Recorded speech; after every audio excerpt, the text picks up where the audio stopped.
Class 10th math में chapter आपका height and distance, ठीक है ना, ऊंचाई और दूरी में।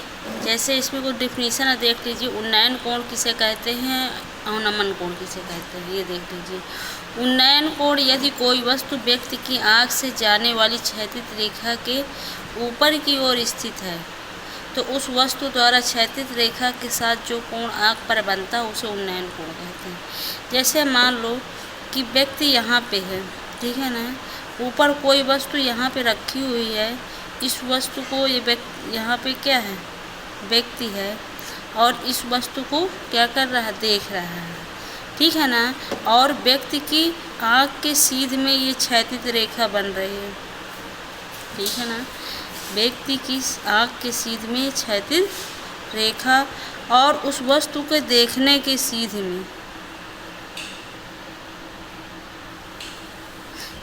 में जो कोण बनता है उसे हम क्या बोलते हैं, उन्नयन कोण बोलते हैं। क्या बोलते हैं, उन्नयन कोण कहते हैं। कहे उस वस्तु द्वारा क्षैतिज रेखा के साथ और उस वस्तु को देखने में आँख को क्या करना पड़ता है, ऊपर उठाना पड़ता है, ठीक है ना। और क्षैतिज रेखा के साथ जो कोण बनता है उसे उन्नयन कोण कहते हैं, ठीक है ना। यदि कोई वस्तु व्यक्ति की आँख से जाने वाली क्षैतिज रेखा के ऊपर की ओर स्थित है तो उस वस्तु द्वारा, यानी उस वस्तु द्वारा और क्षैतिज रेखा के साथ, यहाँ पे और क्षैतिज रेखा के साथ जो कोण बनता है उसे हम क्या बोलते हैं, उन्नयन कोण बोलते हैं, ठीक है ना। अवनमन कोण की डिफिनीशन देख लीजिए। यदि कोई वस्तु जो व्यक्ति की आँख से जाने वाली क्षैतिज रेखा के नीचे की ओर स्थित है, इस प्रकार है कि व्यक्ति मान लो यहाँ पर हो, व्यक्ति क्या हो, यहाँ पर हो, और वस्तु कहाँ पे, व्यक्ति से नीचे की ओर रखी हो, यानी व्यक्ति क्या छत में हो और नीचे कोई वस्तु रखी हो, उसको देखने के लिए सिर को क्या करना पड़ेगा, नीचे की ओर झुकाना पड़ेगा, ठीक है ना। ये नीचे की ओर क्या करना पड़ेगा, झुकाना पड़ेगा। और उस व्यक्ति के सीध में जो क्षैतिज रेखा बन रही है, ये आपकी कौन सी रेखा बन रही है, क्षैतिज रेखा बन रही है। व्यक्ति की आँख के सीध में ये क्या है, आपकी क्षैतिज रेखा है। और उस व्यक्ति को नीचे की वस्तु को देखने के लिए सिर को नीचे करना पड़ता है, ठीक है ना। उसके द्वारा जो कोण बनता है उसे हम क्या बोलते हैं, अवनमन कोण बोलते हैं। क्या बोलते हैं, अवनमन कोण, ठीक है। तो इसी में डिफिनीशन बन जाएगी कि यदि कोई वस्तु व्यक्ति की आँख से जाने वाली क्षैतिज रेखा के नीचे की ओर स्थित है, क्षैतिज रेखा के नीचे की ओर यदि कोई वस्तु स्थित है तो उस वस्तु द्वारा और क्षैतिज रेखा के साथ जो कोण बनता है उसे हम क्या बोलते हैं, अवनमन कोण कहते हैं, ठीक है ना। ये आपका अवनमन कोण कहलाता है और ये आपका उन्नयन, यानी व्यक्ति को ऊपर की वस्तु देखने के लिए सिर ऊपर करना पड़ता है, ठीक है ना, उठाना पड़ता है। और व्यक्ति की आँख के सीध में जो कोण वो क्षैतिज रेखा जाती है, उनके बीच कोण उन्नयन कोण होता है। और व्यक्ति ऊपर हो, अब वस्तु नीचे की देखना हो तो सिर को नीचे करना पड़ता है, अर्थात आँख के सीध में जो क्षैतिज रेखा और उस वस्तु को देखने में जो कोण बनता है उसे हम अवनमन कोण कहते हैं, ठीक है ना। अब इसी प्रकार प्रश्न, इसकी डिफिनीशन आप अवनमन कोण की क्या है, लिख लीजिए, अवनमन कोण। इसकी डिफिनीशन आप क्या करोगे, स्वयं लिख लीजिए। आगे अब आ जाइए, सवाल देख लीजिए। प्रश्न नंबर 1, ठीक है ना। सर्कस का एक कलाकार एक 20 मीटर लंबी डोर पर चढ़ रहा है जो अच्छी तरह से तनी हुई है और भूमि पर सीधे लगे खंभे के शिखर से बंधी हुई है। यदि भूमि स्तर के साथ डोर द्वारा बनाया गया कोण 30 अंश का हो तो खंभे की ऊंचाई ज्ञात करिए। ठीक है ना। जैसे पहला क्वेश्चन देख लीजिए, तो हम इसमें मान रहे हैं कि ये खंभा है, ये क्या है, ए बी हमारा क्या है, खंभा है। ठीक है ना। जिस प्रकार क्वेश्चन कह रहा है 20 मीटर लंबी डोर पर चढ़ रहा है जो अच्छी तरह से तनी हुई है और भूमि पर सीधे लगे खंभे के शिखर से, मान लो कि ये डोर है जो खंभे के शिखर से क्या है, बंधी हुई है। यहाँ से ये डोर ऐसे तनी हुई है। ठीक है ना। और एक कलाकार, सर्कस का एक कलाकार व्यक्ति है जो 20 मीटर लंबी डोर पर क्या है, यहाँ से चढ़ना शुरू कर रहा है जो अच्छी तरह से तनी हुई है और भूमि पर सीधे खंभे से शिखर से बंधी हुई है। यदि भूमि स्तर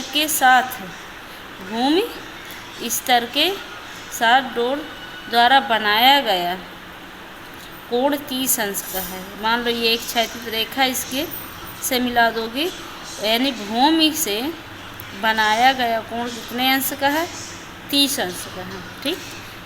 भूमि यानी क्षैतिज रेखा और उस डोर द्वारा बनाया गया कोण 30 अंश का हो तो खंभे की ऊंचाई ज्ञात कीजिए। मीन्स खंभे की ऊंचाई ज्ञात कीजिए। ये 90 अंश का कोण बनेगा, ए बी सी इसको मान लीजिए। और खंभे की क्या पूछ रहा, ऊंचाई। यदि हम ऊंचाई को मान लेते हैं क्या, एच, क्या मान लेते हैं, एच। हमें देख लो रहे हो कि ए बी सी आपका समकोण त्रिभुज है जिसमें ऊंचाई पूछ रहा है। तो ऊंचाई पूछ रहा है तो ऊंचाई का हम आधार के साथ तो कॉम्बिनेशन नहीं कर सकते। ठीक है ना, क्योंकि दोनों अज्ञात वैल्यू हैं। हम कर्ण के साथ कॉम्बिनेशन करेंगे तो आधार और कर्ण का कॉम्बिनेशन क्या आता है। ठीक है ना।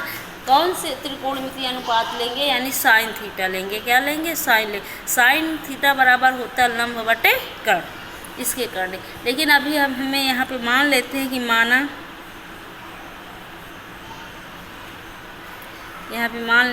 माना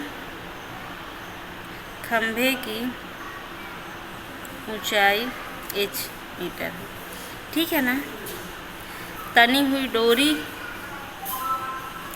डोरी की लंबाई मीन्स AC दिया है कितना है, 20 मीटर।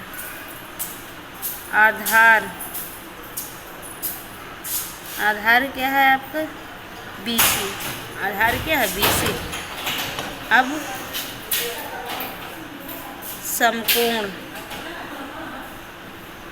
समकोण त्रिभुज ABC में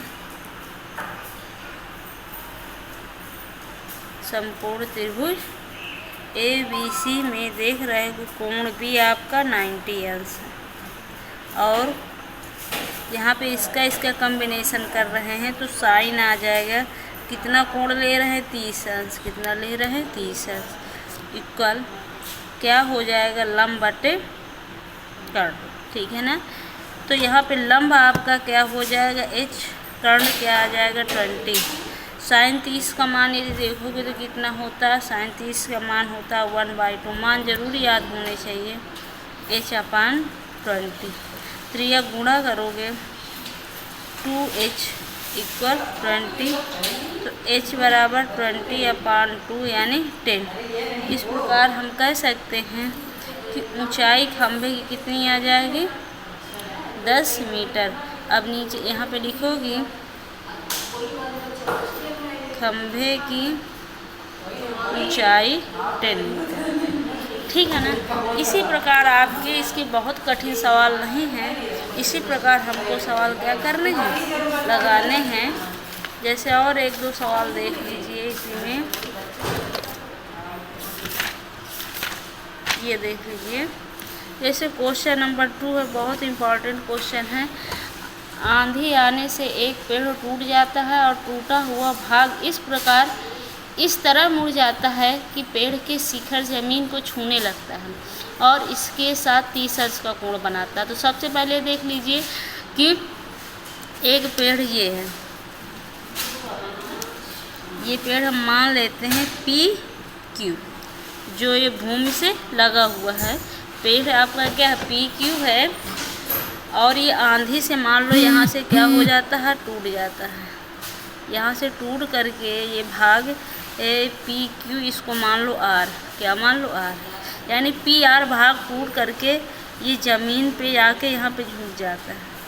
ठीक है ना, ये भाग आपका टूट करके यहाँ पे झुक जाता है, और इसको आप मान लीजिए क्या, P Q R S, S को क्यू से क्या है, मिला दीजिए। ठीक है ना, तो जो ये एस आर की लंबाई होगी वो पी आर की भी लंबाई, क्योंकि यही भाग टूट करके यहाँ पे क्या हुआ, ज़मीन में लग गया। क्योंकि कह रहा आंधी आने से एक पेड़ टूट जाता है। ठीक है ना, मान लो कि पी क्यू पेड़ है और आंधी आने से यहाँ से टूट करके ज़मीन से क्या होता है, लग जाता है, टूट जाता है। और टूटा हुआ भाग क्या है, पी आर, टूटा हुआ भाग इस तरह मुड़ जाता है, इस तरह मुड़ जाता है कि पेड़ का जो शिखर है, ये पेड़ का शिखर है जो ज़मीन को क्या किया, छूने लगा, ज़मीन को क्या हुआ, छूने लगता है। और इसके साथ 30 अंश का कोण बनाता है। कितने अंश का कोण बनाता है, 30 अंश का कोण बनाता है। पेड़ के 5 बिंदु की दूरी, जहाँ पेड़ का शिखर ज़मीन को छूता है, मीन्स 8 मीटर है। कितनी डिस्टेंस है, यानी 5 बिंदु, और जहाँ पर पेड़ का शिखर ज़मीन को छूता है उसकी डिस्टेंस कितनी आ गई है यहाँ पे, 8 मीटर। ठीक है ना, 8 मीटर है। पेड़ की ऊंचाई ज्ञात कीजिए, मीन्स पूरी ऊंचाई पूछ रहा है, यहाँ से लेकर के यहाँ तक की हमको क्या ज्ञात करना है, ऊंचाई ज्ञात करना है, यहाँ से लेकर यानी पूरे पेड़ की ऊंचाई ज्ञात करना है।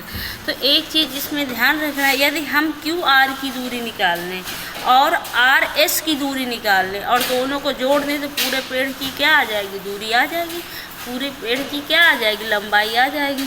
तो यहाँ पे हम मान लेते हैं कि माना पी क्यू क्या है, एक पेड़ है जो बिंदु आर से टूटकर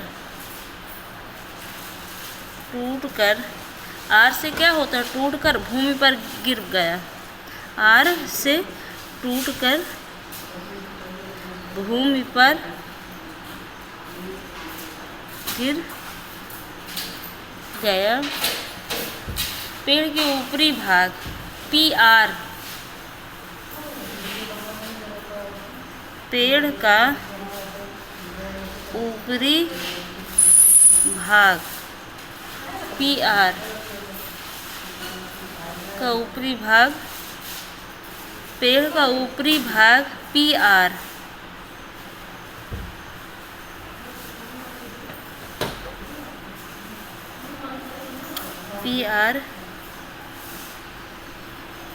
जमीन पर इस बिंदु पर छू रहा है, क्या कर रहा है, यानी ऊपरी भाग पी आर जमीन पर इस पर छू रहा है। एस क्यू की दूरी कितनी में है, 8 मीटर। कितनी है, 8 मीटर।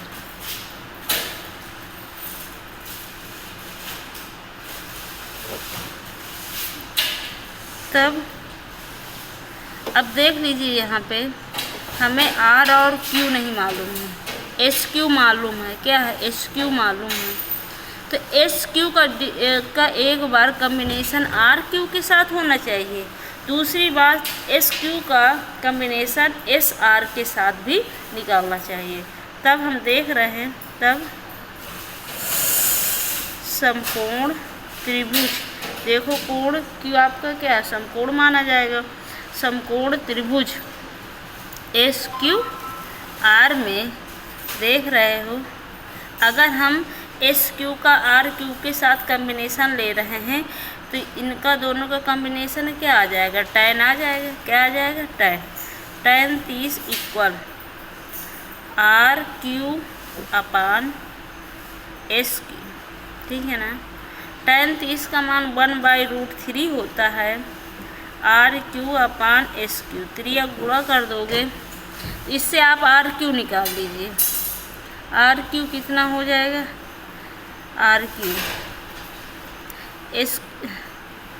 RQ बराबर हो जाएगा √3 का इसके साथ गुणा हो जाएगा SQ। तो RQ बराबर SQ की वैल्यू 8 है √3 हो जाएगा। ठीक है ना। अब फिर पुनः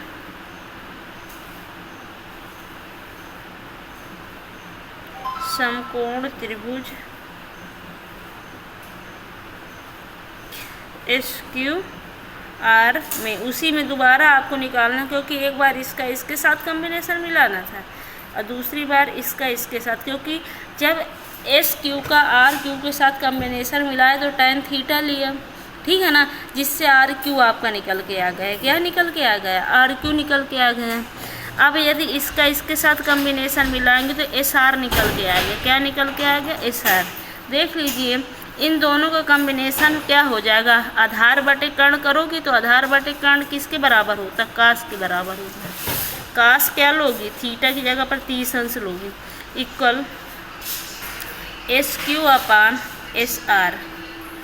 कास 30 का मान होता है √3/2 इक्वल, यहाँ पे कितना हो जाएगा, SQ आपका 8 है, SR नहीं मालूम है, 3 का आपका क्या हो जाएगा, गुणा हो जाएगा। तो यहाँ पे देख लीजिए √3SR इक्वल 8 दूनी 16, SR इक्वल हो जाएगा 16/√3। तो आपको RQ भी निकल आया और SR भी निकल आया, दोनों चीज़ निकल। अब पेड़ की ऊंचाई क्या है, पेड़ की ऊंचाई अगर देखोगी तो PQ है, पेड़ की ऊंचाई PQ। इसको दो भागों में किस प्रकार बांटा है, देख लीजिए PR प्लस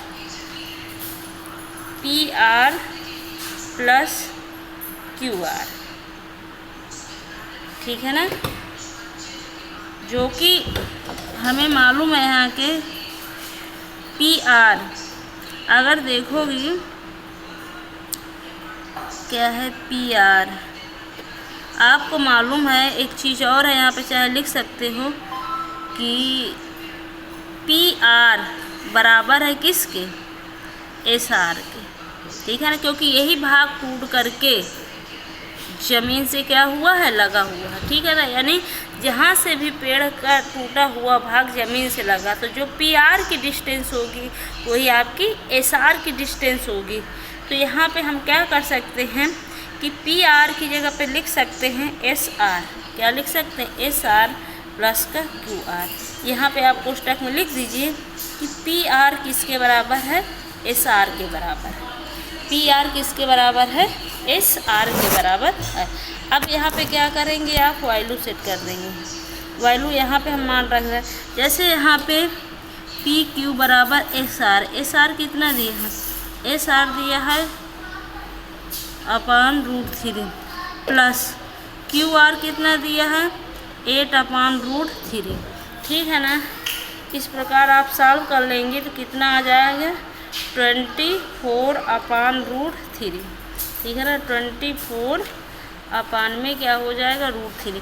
अब एक काम करिए, नीचे से √3 हटाने के लिए √3 का ऊपर भी मल्टीप्लाई कर दीजिए, नीचे भी, तो कितना हो जाएगा आप देख लीजिए। PQ बराबर 24√3 में क्या हो जाएगा 3 से आपका कट भी जाएगा। कितनी बार कट जाएगा यदि देखो, 3 8 24 इक्वल 8√3 मीटर आ जाएगा। या √3 का आप मान रख दीजिए 8 गुणे 1.732। √3 का मान क्या होता है 1.732, गुणा करके रख दीजिए, ये आ जाएगी PQ पेड़ की टोटल ऊंचाई इतने मीटर। ठीक है ना, इस प्रकार ये आपका सवाल दूसरा भी बहुत इम्पॉर्टेंट है भी, इसको अच्छी प्रकार से समझ करके लगाना। और ऊंचाई दूरी के सवाल जैसे तीसरा नंबर है, तीसरा है, चौथा है, पांचवा है, बहुत सरल सवाल है शुरू के, इनको आप लोग लगा लीजिए। और इसके जो कठिन सवाल है उनको हम इसी प्रकार वीडियो बना करके भेज देंगे। धन्यवाद।